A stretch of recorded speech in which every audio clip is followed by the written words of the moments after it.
Good evening. It's a pleasure to have everyone here. We are in a race against time. Our guest, Susan Glasser, has got caught in apparently in a official motorcade in Washington, but she should be with us momentarily. But in the meantime, let me welcome you, everyone, to America at a Crossroads. I'm Zev Yaroslavsky, and it's my pleasure to welcome you on behalf of our leadership team, which includes former Congressman Mel Levine, Janice Kaminer-Resnick, and yours truly. Tonight, we're honored to welcome back Susan Glasser, an acclaimed journalist at The New Yorker and political analyst whose weekly essay, Letters from Washington, is a must-read, always enlightening and deeply thoughtful. We also extend a warm welcome and our sincere thanks to tonight's moderator, Madeleine Brand. Madeleine is an award-winning broadcast journalist who has spent her career dedicated to intelligent radio programming. She is the host of Press Play on NPR affiliate LAist, formerly KPCC, here in Southern California, where she leads smart, wide-ranging conversations on politics, culture, and the issues shaping life in California and across the country. Known for her warmth, rigor, and incisive interviewing style, she brings clarity and depth to some of the most important stories of our time. We're truly grateful for her dedicated service to America at a Crossroads. Just briefly, allow me to give you a look ahead to our next two programs. They're remarkable programs. Next Wednesday, a week from tonight, February 25th at 5 p.m. Pacific time, military historian and Washington Post columnist Max Boot will be in conversation with Larry Diamond of Stanford University. The topic, what is the end game, U.S. policy and the future of Venezuela and beyond. The following Wednesday on March 4th, 2 weeks from tonight, documentary filmmaker Ken Burns and historian author Rick Atkinson will be in conversation with Pat Morrison. The topic, Revolutionary Crossroads, How America's Founding Era Illuminates Today's Struggle for America's Future. If you haven't seen Ken Burns' documentary on the American Revolution on public television, it's a must.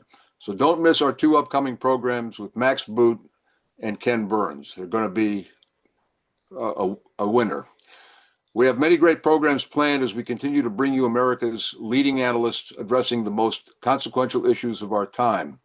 We are grateful to you, our audience, who make these conversations possible. And it's an honor for Janice, Mel, and me to bring these programs to you. And now it's my great pleasure to turn the program over to Madeleine Brand, who will begin our conversation with Susan Glasser, who I hope is on. I can't see. So Madeleine, it's up to you to vamp. It's all yours. Well, thank you, Zev. I don't think I need to vamp because Susan is here and ready to enlighten us on the topic, today's topic being collapsing norms. Can American democracy survive this stress test? And as Zev's mentioned, a quick introduction. She writes the online column Letter from Trump's Washington in the New Yorker. She is a staff writer there. She also co-hosts the magazine's Political Scene podcast, which for me is a must listen. She was the co-bureau chief in Moscow for the Washington Post and covered the wars in Iraq and Afghanistan, also served as editor of Politico and was founding editor of Politico magazine and editor-in-chief of Foreign Policy magazine. So many accolades. She's also written several books along with her husband, New York Times correspondent Peter Baker. The latest was the best-selling history of the first Trump term called The Divider. Susan is a regular guest. I can say you're a regular guest, I think, now to America at a Crossroads. Welcome back. Nice to have you back. Thank you so much, Madeleine. And sorry for the fire drill. The truth is, it was JD Vance, so I was fully prepared, to blame him for any big delay. But I had the world's best driver, and we made it here in time. JD Vance notwithstanding. So okay, there's a lot to blame in that score, but not this might be the least bad thing that he's done this week, but. Okay, well, let's talk first about I want to talk about free speech because that is the topic of your latest column. It's in keeping with today's topic, tonight's topic, and your latest column is really about Trump's ongoing assault on free speech, going beyond him just suing newspapers, and that sort of kind of obvious assault on free speech to many, many examples, so many of which you lost count. So I'm wondering if you can just pull out a few of the most outrageous, egregious examples, and we can discuss that aspect of what's happening to our democracy. Well, thank you, Madeline. And I should say thank you to, everyone who organizes this. This is such a great, thing that grew out of the pandemic. And I think we've been having these conversations ever since. I'm amazed at what a robust community, still logs into these conversations, and what an incredible guest list, has been sort of curated over time. It's something. I want to listen to that Ken Burns, Rick Atkinson one. Uh, in part because, right, history, I think, gives us, or at least me, a little bit of comfort at a time like this. Although the truth is, like, one of the reasons I wrote my column this week about Trump's kind of pretty broad-ranging assault on free speech is because I felt like we had actually crossed another one of those lines that you're not sure, but actually is a really significant line that was crossed, and because so many other crazy things happened. So, and it was the attempted indictment of 6 members of Congress by Trump's Justice Department that really set off all my alarm bells in terms of free speech ringing. And I think, for many people, they kind of breathed a sigh of relief. Okay, well, let's all props to the anonymous members of the DC grand jury, yay DC, that refused to go along with such a spurious case.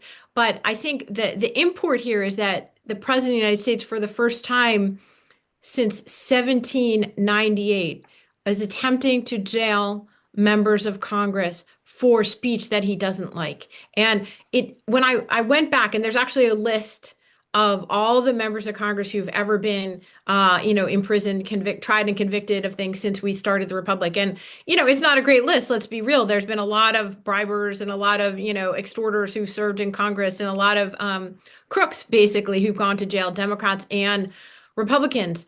But I thought, when I started looking at it, well, maybe, in the height of the Red Scare during World War I, or McCarthyism, or perhaps during the Civil War, the incredibly polarized time here in Washington, there would be an example or two. But no, it's the only example in American history, is in 1798, when Matthew Lyons of Connecticut was tried and convicted under the Alien and Sedition Act Mm. for publishing an article that was critical of President John Adams. And for that, he was thrown into jail for 4 months. He actually ran for and won re-election while in jail.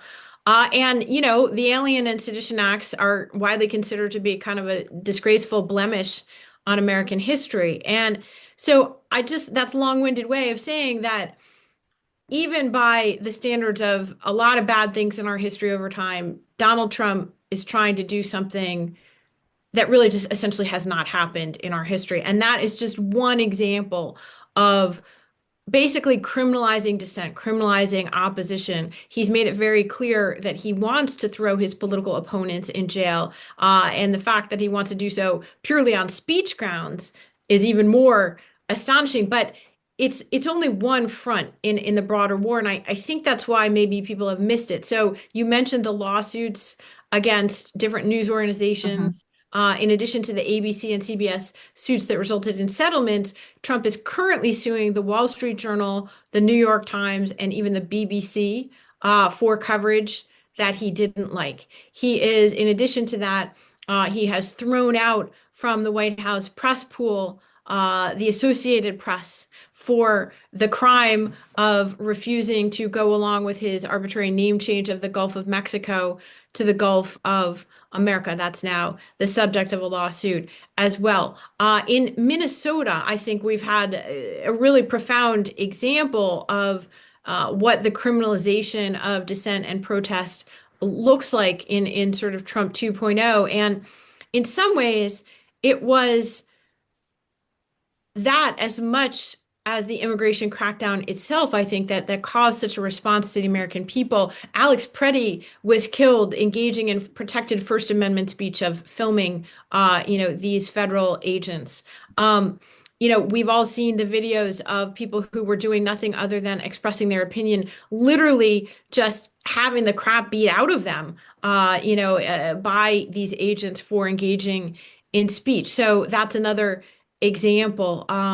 There's also then the whole category of what you would call sort of oligarchic capture, where Trump is trying to rearrange the ownership structure of American media, pressuring media owners like Jeff Bezos, actually intervening in big media merger deals, as he's trying to do right now.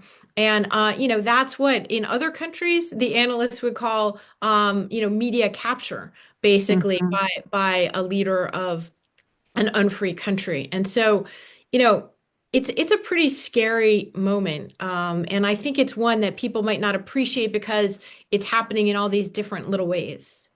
And not only did he call for the indictment of these six, he called for their death. Death by hanging. Yeah, he said Death that's by what George hanging, yeah. Washington would do. Right. And then also dealing with Minnesota and the protesters, as you mentioned, there is also this very troubling question that we have about what they're doing by filming the protesters or filming the people who are monitoring the ICE agents with that viral video of the guy saying, "Well, now we're putting you in our nice little database." From what you understand, what are they going to do with these? I mean, are they actually going to put protesters, and this is the fear, in a database of potential enemies of the state? And there are, stories about people not being able to use global entry or things like that because they're on some kind of list. Is there any way to really understand how the administration is compiling all of this information that it is gathering on Americans and on migrants and on people it has deemed enemies? Yeah, I think you're right to home in on that. And the answer is we don't know. And for all the talk, the incessant talk about how transparent and open Donald Trump is, that's, because he's just talking constantly in front of a camera. But that is not at all synonymous with actual government openness and transparency and accessibility. So I was actually watching a congressional hearing the other day. I'm sure you saw some of it. A very contentious hearing with Pam Bondi, the Attorney General, which she basically refused to answer all questions that were at all put to her by Democrats and simply attacked the questioner. But one of the questions actually was about this: is there a database? Mhm. And she actually denied that there was. And does that mean there isn't? I don't know. I don't know. But we're not receiving basic information anymore from many of these agencies about how they're functioning, what they're doing with information. A lot of previously public information, by the way, has disappeared from various government websites. And so, I think it was the New York Times that reported the other day that there was, in fact, this data collection effort against protesters and the Department of Homeland Security. There's also the question of what the State Department has been doing in trying to block people from coming to the United States on the basis of their speech, and combing through social media accounts of people who are applying for visas or seeking to enter the country. And we're all familiar, of course, with this really upsetting example of the Tufts graduate student last year who was, seized by masked armed agents off the streets, apparently because of her authorship of an op-ed in the Tufts student newspaper that the Trump administration doesn't like. Well, of course, that's actually not a reason to treat anyone that way. And a federal judge subsequently ruled. And I mean, ask a child and they can tell you, yes, the First Amendment, applies to everybody in our country. And it's otherwise we wouldn't be a free country. And how do you and your husband and your colleagues, how do you do your job in Washington when you can't trust the spokespeople? It used to be that, okay, you could have, there's a basic level. Of course, all administrations lie from time to time, but there was a basic understanding that when you called up a PIO, they would give you something based in fact. Sure, it was burnished as far as the opinion of their bosses wanted it to be, but still, it wasn't an outright lie necessarily. So how are you working these days? How does your husband work and gather information from this administration? Yeah, I mean, look, it's a huge challenge because in many ways we're dealing with something, as you said, that's outside of, any real constraints and outside of history and precedent. Look, there you come to Washington, you understand no party, no individual has a monopoly on virtue, right? Like we have a long history here. I mentioned all the crooked members of Congress who've gone to jail over history, Democrats, Republicans. Democratic administrations have lied to us, Republican administrations have lied to us. But, it used to be, I mean, I remember White House press secretaries like Mike McCurry or Joe Lockhart in the Clinton administration. Like they saw themselves in a way as a sort of an intermediary between the White House press corps and the president and his closest advisors. And it was a two-way flow of information and professionalism. And actually, McCurry and then Joe Lockhart, I mean, they were among the most upset with Bill Clinton for not telling the truth either to them or to the country about his affair with Monica Lewinsky. And I mean, simpler times, right? Different stakes, different norms in our politics.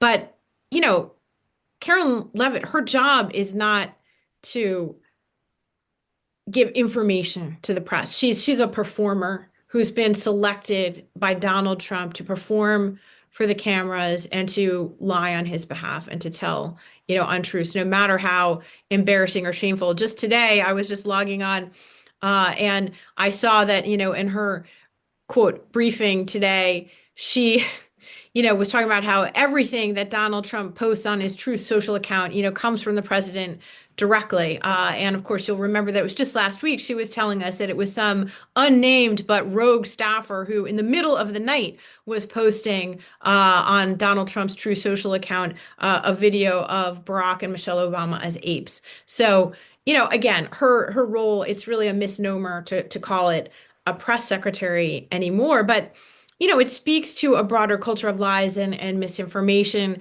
that's at the heart of what's happening here. And, look, the flip side is there's more sources in some ways than ever before. And for first of all, Trump engenders vicious infighting in every role he's ever had in his life. Peter and I found that in writing The Divider. And so all these people are fighting with each other. These conflicts, they will ultimately come out. And of course, there's a lot of people that senior officials in the Trump White House talk to, both in our country and around the world. So there's a lot of sources here. And I think we feel like as journalists, this is what we got into it for. It's a time to suit up because that's our role. Do you find the first Trump administration was a pretty leaky ship? Is it the same this time around? Well, we're actually, focusing on working on a book right now. So we have not been as much in the daily, flow of news for the last year, the first year of the second Trump administration. They've put much more of a priority, Madeline, on loyalty to the president, and we all see the results of that in terms of what this cabinet is. And so they took away their conclusion from the first Trump administration in part was more loyalists. We don't want people like Jim Mattis or John Kelly who are, just actually part of the system blocking me, uh, Mhm. but people who are personally loyal to the president rather than loyal to the institutions of American government, number one. Number two, Trump has realized that he got a lot of bad attention for all the chaos at the top. Now, there's actually been a huge amount of chaos and churn below the cabinet level in the last year, but I think it's a kind of a strategic design not to have that so far at the top. But I have no doubt that these people, a lot of them hate each other, and that we will all find out all of this stuff eventually. Yeah. Okay. I just a reminder for people if they have questions that to post them in the Q&A function, and we'll get to them about a quarter of. I want to talk to you a little bit about the Washington Post since you worked there for 10 years, and it's just a tragedy that these layoffs have occurred, a third of the staff being laid off. The first, tell us about the coverage we're losing because I understand the entire Middle East, all the staff that covered the Middle East is gone. The woman who covered the Ukraine war is gone, but it's I guess now freelancing. Tell us what we're losing. Yeah, thank you. I'm so glad that you asked about that because I think it really is an important development. First of all, in a big picture sense, right?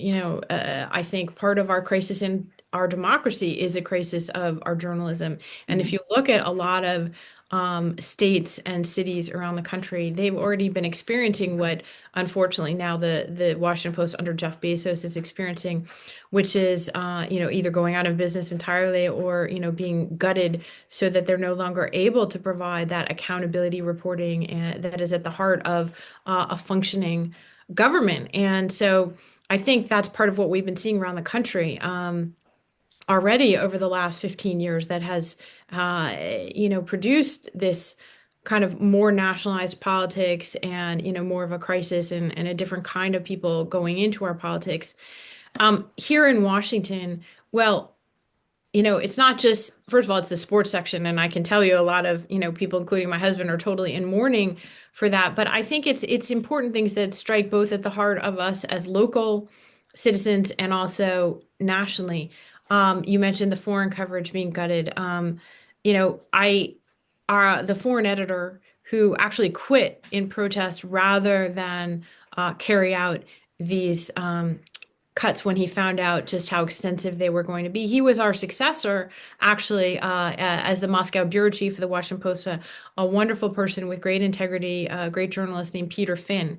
And we saw him recently after this, very unexpected end to his long career at the Washington Post. And it seems to be almost punitive and done without any, rationale or sensibility because the Post, at the same time they're firing the vast majority of their foreign correspondents, the editor of the Post, who came from Rupert Murdoch's Wall Street Journal, was saying, well, we're going to have a strategy of doubling down on things like national politics and national security. Well, you can't cover national security and not cover the war in Ukraine, which is the deadliest conflict in Europe since World War II.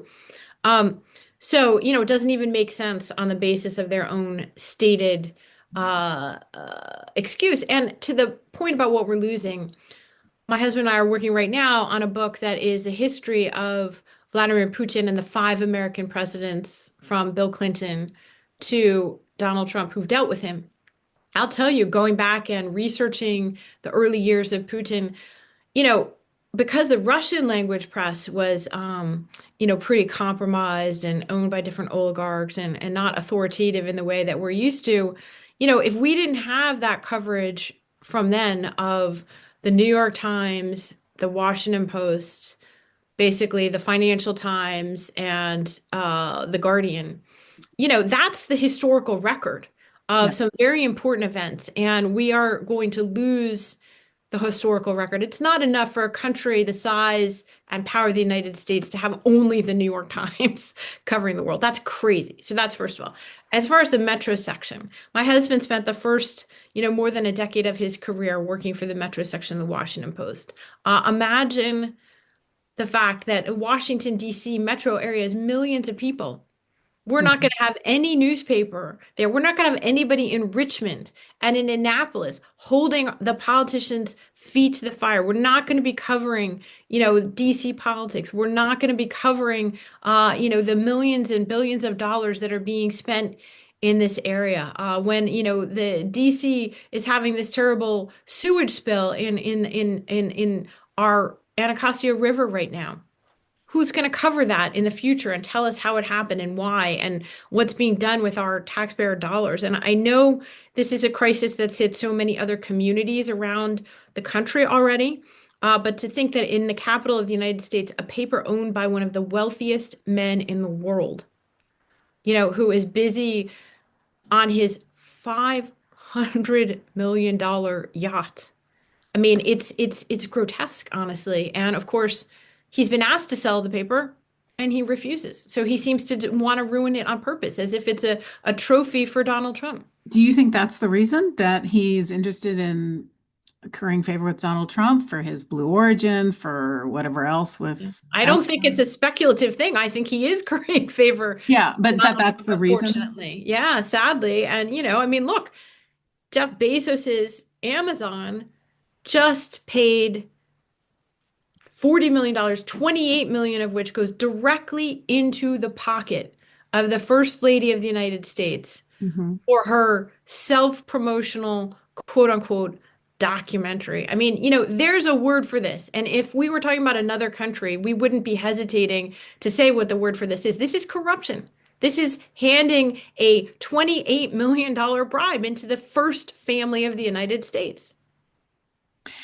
Well, why are we hesitating to say that? Or do you I think? think some people are hesitating. Yes, I think they are. I mean, that's the problem, right? Like there's alternate sort of people living in their own reality. So, there's one set of news coverage for people who choose to partake of it. And then, there's the alternate reality that's obviously surrounding Donald Trump and puffing him up. So that also, as you were alluding to earlier, that also is a huge problem for our democracy, these isolated media islands that people are on. We read the Washington Post, or we used to, the New York Times, the Wall Street Journal, etc., mainstream media. A large portion of America does not. And everyone is sort of fractured and into their own information cells. And it strikes me that that's even a bigger threat than losing a third of the news journalists at the Washington Post if you had to rank it. What do you? Madeline, I think that's such an acute observation. I was really struck in the course of the 2024 campaign. There was a survey that came out at one point that showed that the biggest indicator, of sort of different views in the election and whether you were a Trump supporter was not even what type of news media you consumed, but whether you consumed any news media at all. So ironically, that there was more in common between the Fox News consumer and the MS Now news consumer than between the people who are only getting information from TikTok. And Mhm. so I think your observation is right on point. And of course, we know where the trajectory is going here. The direction of travel is going to be for more of that and not less of that. You can get good stuff on TikTok and Instagram stories. You can get good information. I'm wondering, your son is of that generation and he's already an accomplished journalist. What does he say about how journalism should go forward and be healthy? Yeah, I mean, look, this is a great concern, I think, for everybody. What I've heard, from Theo was an early indication a couple years ago of what we're now hearing, more broadly, which is a radical decline in reading behavior, even among, young people at, elite schools, the competitive schools. Obviously, it's very hard to get into Stanford, and the kids are really smart and they know a lot of stuff in their field, but the kind of general interest, I'm a citizen kind of public space reading, he says it's just not occurring at all. Not even just like, well, it's less than it used to be, but that peers are literally not reading any articles in any platform, whether they are liberal or conservative. And that again is that radical decline in reading. There was a, terrific and I think sobering piece in the Atlantic last year that pointed out so many examples of the decline of reading, even at Columbia University, where its kind of great books program is the pillar of the freshman year experience there. And it has been, I think, for like 60 or 70 years. They had to radically cut the amount of reading that they were requiring of students because they just weren't doing it. And I think we're just at a moment where the change is even bigger than we've sort of yet been able to process.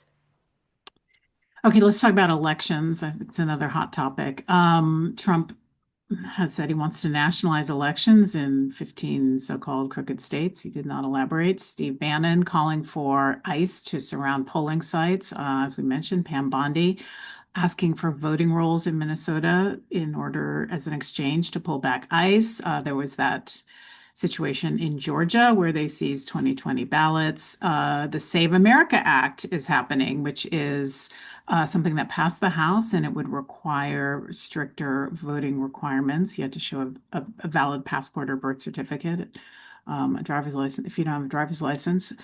Um, there's another one, even stricter bill that's working its way through the House. It's unclear whether the Senate will approve either one. But all of this, what does this say to you about the midterms and whether or not they will be contested?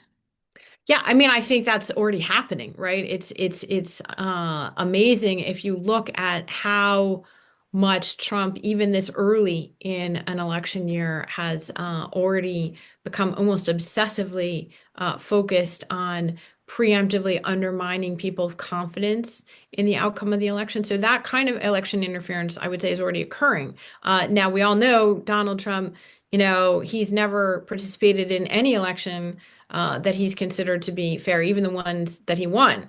And that's his MO. What's happening this time, I think that's very concerning, is that it's happening earlier, more voluminously, more specifically, and with more purpose. This is not just a rhetorical assault that we're seeing on, preemptively sort of saying like, well, any election that I don't win myself isn't going to be fair, but he's taking a lot of very concrete actions and doing so much earlier than he did when he was worried about the 2020 election, when he was worried about the 2018 midterms election. He started much later then and did a lot less.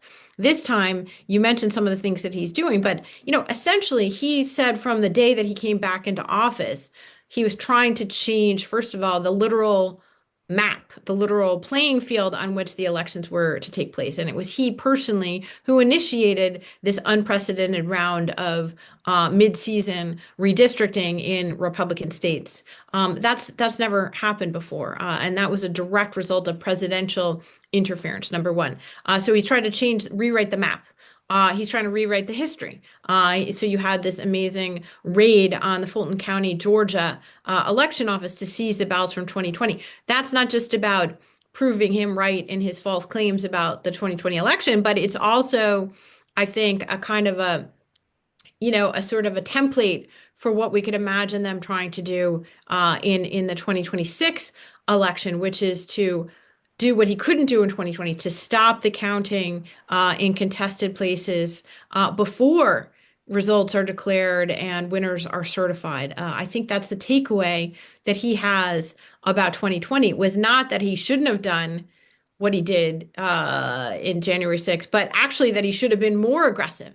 And it didn't get enough attention, Madeline, but in an interview with the New York Times just a few weeks ago, Trump actually brought this up. He actually said, "Oh, I do have a regret." This is from the man who has no regrets. "I should have seized the voting machines in 2020." Now, that is an incredible statement, an incredible statement. So, What I is he think doing with those ballots from Georgia? Does anyone know? No. The short answer is no. It's very concerning. It was comes in the context, as you also mentioned, of wanting and demanding voter information from Mhm. states around the country. And they seem to be wanting to compile a kind of a national database where maybe they would use for a mass purge of the voter rolls close to the election. So that's one scenario that democracy advocates are worried about. Another scenario, you mentioned Steve Bannon. He said we should send ICE to the polling places, would be outright intimidation tactics. And then I think where election law experts I've talked to, where they're most worried, it's about this idea of stopping the counting or intervening, to call into question the results in enough places. If the election was close enough for the House of Representatives, if they're able to call into a question enough seats, that Mike Johnson could simply refuse to seat winners in enough places to hold on to power there. That's the big scenario that people are scared of. The Constitution is very clear about this. It says right there in writing that it's up to the states to regulate the time, place, and manner of elections. So outright nationalization, as Trump is talking about, is inconceivable. But I think this kind of intervention is something that we have to take very seriously. And even if the actual actions aren't taking place, just throwing all of this doubt and confusion into the air, into the atmosphere over the elections seems to poison this idea that they are free and fair, which is something that is, I don't know, this is the goes at the basics, the basis of our democracy, that we believe that these elections are fair, are free. And how can we, I don't know, how can we support a leadership, a government that perhaps isn't of our liking if we don't believe that it was fair? Yeah, I think you're right. It's absolutely at the core of our democracy. And also, this poisoning of people, the idea, let's just be clear, there's very, very little voter fraud in this country. It is not an issue. But if you ask many millions of Republican voters in this country today, even the ones who don't subscribe to the full Monty conspiracy theory, they'll say, well, there was, fraud, but it's not true. Courts have looked at it, independent investigations have looked at it. In the case of Fulton County, Georgia, for example, or Georgia itself, because it was a close election in 2020 at the presidential level, the ballots were counted 3 different times, including once by hand, and the result hardly varied at all. To believe Donald Trump's lies about the 2020 election would involve basically the biggest, most complicated conspiracy in the history of the world. Because I think, again, his repetition, he's a salesman, his repetition of the lie over and over again has made even people who might not believe it accepting of some of his frameworks. And just, again, it doesn't matter who won Georgia. Donald Trump wouldn't have been president in 2021, even if the result in Georgia had turned out differently. Trump lost all 6 swing states in 2020 in the election.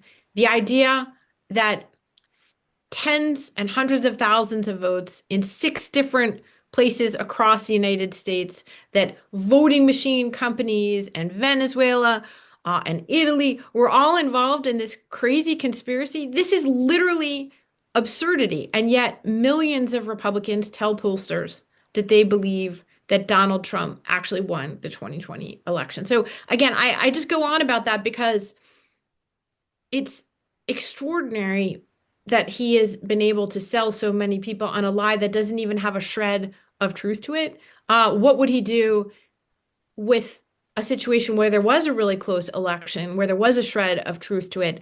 The 2000 election between Al Gore and George W. Bush, that was a really close election. That was basically a tie, and it came down to essentially 500 votes in one state.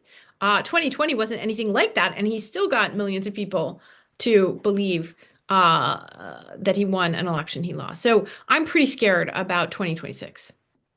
Yeah, and there's this hope amongst Democrats that should there be this big blue wave, that they, at least in the House, that Trump will be able to be stopped in his tracks, or there'll be some kind of brakes applied, and then that'll lay the groundwork for 2028. And maybe there will be a Democrat elected in 2028 if there are free and fair elections, and that things will go back to some version of normal. Do you think that's at all a possibility? Well, I mean, first of all, Joe Biden campaigned on the idea that there was a possibility of a reversion to a status quo ante. He was the candidate of normalcy, and I think he proved pretty definitively that we're not going back. The America of November 1st, 2016 doesn't exist anymore, and we're not going back to that world. Too many lines have been crossed, and we basically have a radicalized minority party that has not only taken power in the country, but is, governing in a very aggressive way to, not just kind of shatter norms, but to, change the structures of American government, and to change how our laws are enforced, and indeed to change who has the power to decide how laws should be enforced. And so I think it's not going back, first of all. Second of all, I've heard many Democrats here in Washington make this argument. And I think that's where I like to say to people, the interests of the Democratic Party, capital D, are aligned with, but they are not the same as the interests of our democracy, small d. And, you know, in other countries that have experienced this kind of democratic rollback, it's civil society that has had to come forward and link arms together and, try to hold the line on institutions and laws. And I think too many Democrats that I see here in Washington today of the sort of professional Democratic class, they define their own self-interest as the national interest. And, it's unfortunately, it's not about just winning, a handful of competitive seats in a handful of states. That is not the extent and by any means of the damage that's being done right now to the society. And I think many of them actually they use this existential rhetoric about the nature of the Trump threat and they raise money off of it. And I don't think they really believe it, actually, deep down. I think they think, to a certain extent, this is a sort of very extreme version of one of the oscillations in American politics that we've been having. And I think they're wrong. You've covered Russia, so do you use that as a window into what could happen here? Yeah, I mean, that's why you and I have talked before, for this group, and that's why I was so alarmed before the voting in 2024. And I tried to explain, the time to defend your institutions and your rights is before they're taken away. It is much, much harder to get them back. And like people would cite, for example, the positive example of Poland, where, a kind of autocratic leaning right-wing party was in power, but it was in power for a decade before, civil society in Poland, locked arms and was able to actually win an election despite the headwinds, of the ruling party changing the media laws, changing the public protest laws, all those things. And, I don't know that where we are, we can take another 10 years of this power relationship being what it is today. And so acting before things were taken away, Democrats didn't do that. They were not prepared, as we now know, when Trump came back to power in January of 2025. They were essentially supine and civil society. Look at the leaders of law firms and the leaders of academic institutions. They just weren't prepared. It's like they weren't ready to believe their own rhetoric about the existential threat that Trump posed to the country. And I think that that's happening again right now when people look at the polls and they say, oh, well, this is great. We're just going to win the House. Because another point that people might not realize is that Trump has already been ignoring the House, even when it is controlled by his own party. He is basically governing by executive fiat and daring anybody, Congress or the courts, to stop him. And so I don't think he cares that much about what Congress does. As far as the threat of impeachment goes, well, he's already been impeached twice before in his first term. And if anything, all he proved was the emptiness of that constitutional check on his power, because in the way our politics works right now, you need not just 51 votes in the US Senate to convict someone and remove them in an impeachment trial, but more than 60 votes. And you're not going to get that, even if you get impeached by the House again. So impeachment is a dead letter, constitutionally speaking. The courts, he's already shown a kind of risky willingness to flout various rulings, and he's flouting the will of Congress literally every single day. So how much does it matter? Okay. Better, better that there should be hearings, better to tie them down. I mean, if anything, I think one of the lesson of Trump's first year back in office is that had his opposition been more organized and more prepared and willing to stand up to him, you can tie him down. I think that they kept going with Elon Musk and getting rid of, government employees is because there was no one stopping him. Right. And, Trump uses the courts every day, not because he expects to win all these lawsuits against the Wall Street Journal or, but because it ties them down. It forces them to spend money and time and resources and mental energy on his terms. And I don't think his opponents have learned that lesson from him yet. Although it does seem like California is suing Trump every other minute. Yes, no, and absolutely. I mean, California, is definitely, and Governor Newsom have shown this is the way a more aggressive approach to standing up to Trump would have taken. But it you need to link arms. That hasn't always happened. The other states, even other Democratic-run states, haven't always gone along with this approach, and the national leadership in Congress is still very wary of taking him on. Okay, the time is just slipping by, unfortunately. So I need to get to some of these questions. Let's see, Mina asks, what is your reaction to the Colbert conflict with CBS about how do you say his name? Tallarico? Alarico, yeah. Tallarico, yeah, who is running for Senate in Texas, and CBS said that Colbert could not give him an interview if they didn't also interview the other candidates. Thank you for that question, because I know we were talking about free speech and the First Amendment at the beginning of the program, and I left the kind of crackdown on Colbert and attempted censure of Jimmy Kimmel off the list. But when they start going after the comedians, guess what? They do that in every society that is experiencing this kind of attack on democracy. That was one of the big early warning indicator lights when we were in Russia was back in 2000 when Putin was first elected. The first thing they wanted to do was to take their version of Saturday Night Live off the air, because every week they would run these sort of marionette dolls of leading political figures, and Putin was this like ugly dwarf marionette baby, and it made him crazy, angry, and it was because it was brutally effective satire. They always go after the comedians. The Colbert thing is bad, but the real terrible thing is that they already caved into pressure and are taking Colbert off the air for good in May, and he's made it clear that was very much against his will and a result of political pressure. All right. Charles says, please address the recurring role of SCOTUS, the Supreme Court, in the Trump disaster. Are they finally stuck on using Donald Trump versus the United States as an apparent precedent for decision after decision?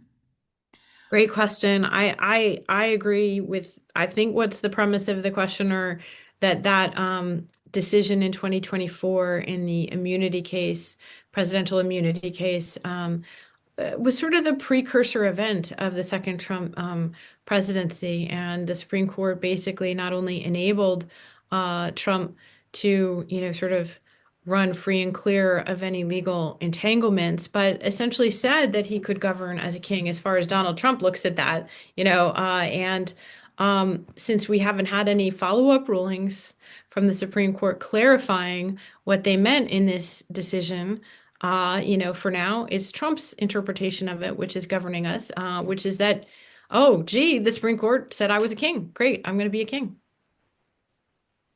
You've described this period as a golden age of awful, which is a great description. But there have been other ages of awful in our history, as you mentioned.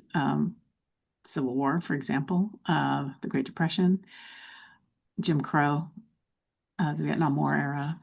There have been lots of stresses on our system. Is this one uniquely bad in your estimation? Well, I mean, as you said, a lot of those are moments of incredible societal division, right? And there was, think of all the political violence that there was in the 60s, far outstripping, what we're seeing today, even though levels of that are rising.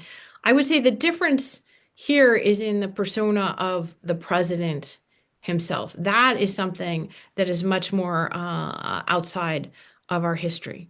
We have had presidents who were grifters before, or had some personal corruption. We have had presidents who were liars, many, many presidents who were liars. We have had presidents who were, real borderline personalities. We had, Richard Nixon in some ways, sort of the immediate precursor who comes to mind.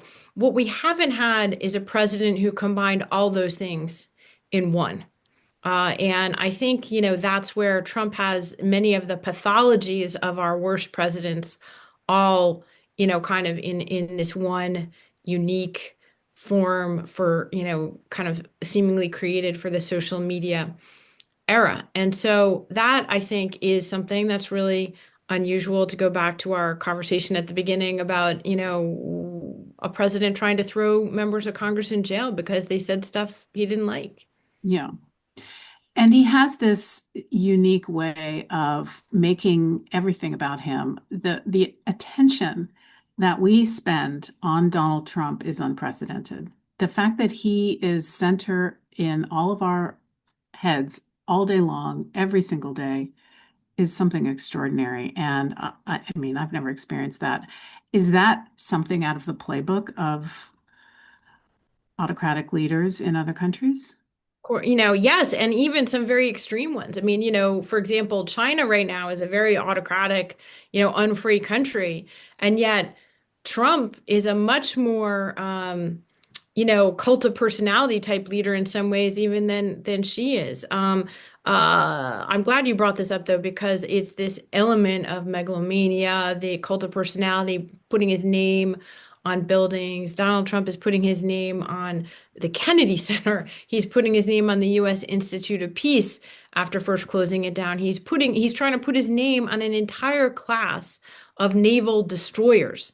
He wants to put his name on the ballroom in the White House that he's building. He wants to put his name on uh, airports and Penn Station. stadiums. Exactly. He wants to put his name on Penn Station. And, you know, there's no precedent at all. Again, looking for things that are outside of any precedent. There's no precedent at all in American history for naming things after a president who is not only still alive, but still in office. And, it's the stuff of Turkmenistan. And as you said, it's even more than that too, because that's the part where he's in gildifying, putting his name in bright lights. That satisfies his ego. But the fact that his voice is in our head at all times, that's where you get to something kind of scary. There's a great novel about North Korea, and I think this is accurate, where they're forced to have almost loudspeakers in workplaces and apartment buildings, where the leader's voice in North Korea would be broadcasting at all time. And in a way, that's what Trump is doing, the modern American social media live streaming version of that, commanding this outsized attention in our national psyche. And that might be the most un-American aspect of it all. Linda asks, is it too little too late by the Democrats? Do you see a Democratic leader as a worthy opponent of him or his followers? You know, I have a different view. Like, I'm not looking for a messiah or, someone to ride in on a white horse here. I mean, it's Americans like the people in Minneapolis who really give me, what hope there is right now. And frankly, the last few years have shown that it is much more likely to be everyday Americans or, people, just regular people in bureaucracies or, federal district judges. Those people seem to be much braver than the billionaires among us. And, I really, that's what democracy is about. Like, you don't, it's not an entitlement, right? Like, people have to pay into it too. And right now, unfortunately, for all of us, we seem to be in this moment where, it's our turn to, step up. So I don't think we need necessarily like, the second coming in order to free us from this moment. I think we need a lot of people doing the hard work of democracy and showing up. And how do you view the courts as handling that, aside from the Supreme Court? Because it seems to Well, be, that's also a place where things can be modified or stopped or redirected. look, I mean, I take heart, I'm sure you do too, when you see a lot of federal judges, including Trump appointees, including George W. Bush appointees, reacting, not only rejecting some of these illegal excesses by the Trump administration, but, reacting the way you would want a healthy, sort of body politic to react and sort of saying like, this is un-American. This is not our system. This is, the rights of this senator are being trampled. Mark Kelly's rights are being trampled by Pete Hegseth. But, caveat and asterisk here, the Republican Party has been on a generational effort to reshape the federal court system and the federal judiciary. And Trump had unprecedented number of appointments, modern, unprecedented number of appointments to the Supreme Court and to major appeals courts in Trump's first term, that part of a essentially deal with the devil with Mitch McConnell, who didn't much like Donald Trump, but did it anyways. So, it's the Trump court that gave us the Trump immunity decision. So I don't want to be overly sanguine about a lot of great individual decisions by federal judges, but they don't necessarily add up to saving us from this moment.